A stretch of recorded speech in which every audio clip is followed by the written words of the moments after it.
તો દર્શક મિત્રો, અત્યારે સૌથી પહેલા વાત કરવામાં આવે તો ચૈતરભાઈ વસાવાના કેસમાં આજે એક બહુ મોટા સમાચાર સામે આવી ગયા. આ સૌથી પહેલા એક મોટા સમાચાર તમને આ ચેનલના માધ્યમથી હું આપવા જઈ રહ્યો છું. મિત્રો, હાલમાં જે આપણને માહિતી મળી ચૈતરભાઈ વસાવાને લઈ એક બહુ મોટા અને સારા સમાચાર કહી શકાય. ચાલો મિત્રો, શું સારા સમાચાર મળ્યા એના વિશે પણ આજના વિડીયોની અંદર આપણે વાતચીત કરીએ. ખાસ કરીને આ વિડીયો તમે અંત સુધી જોતા રહેજો. વિડીયોની શરૂઆત કરીએ એની પહેલા એક લાઈક કરી નાખજો. ચેનલ ઉપર પહેલી વાર જ આવતા હોય તો આ ચેનલને પણ તમે અવશ્ય સબસ્ક્રાઇબ કરજો, જેથી કરીને આવનારા સમયની અંદર હું કોઈ પણ આવા નવા વિડીયો નાખું તો તમને સૌથી પહેલા મળતા રહેશે.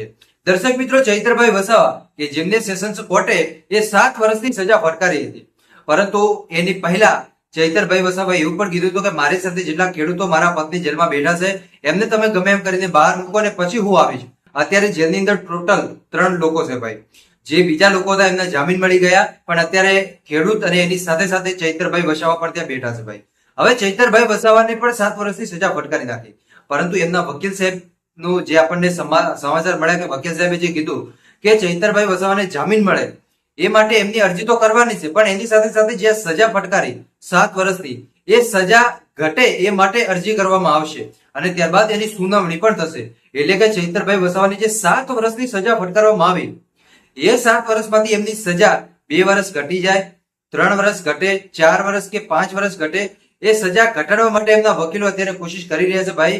તો જામીન મળવાના તો ચાન્સ જ નથી લાગતા, કેમ કે ભાઈ એ સજા ઘટાડવાની વાત ચાલી રહી છે. કેમ કે જો સજા ઘટશે તો જામીન મળવાની શક્યતા ખૂબ જ વધી જાય ભાઈ. એટલે હવે હાઈકોર્ટની અંદર એમની જામીન અરજી પણ થશે કે જામીન એમને કઈ રીતે આપવા. પણ હાલમાં જે આપણને સમાચાર મળ્યા ભાઈ કે ચૈતરભાઈ વસાવાને છેલ્લા 1 મહિનાથી જેલની અંદર નાખી દીધા, પણ હવે એમની હાઈકોર્ટમાં અંદર સુનાવણી થશે. પણ એની પહેલા એમની સજા માફ થાય, એમની સજા એક કાબુમાં આવે, એમની સજા મોકૂફ થાય એ માટે અરજી કરવામાં આવશે. એટલે આવનારા સમયની અંદર આપણે લોકો જોઈશું કે ચૈતરભાઈ વસાવાને લઈને આપણને શું સમાચાર મળે. બસ આજ માટે આપણે આટલું રાખીએ, બાકી મળીશું આપણે એક નવા વિડીયોમાં નવા ટોપિક સાથે. ત્યાં સુધી બધાને જય માતાજી, જય દ્વારકાધીશ. આગળ પણ આવવાનો સપોર્ટ કરતા રહેજો.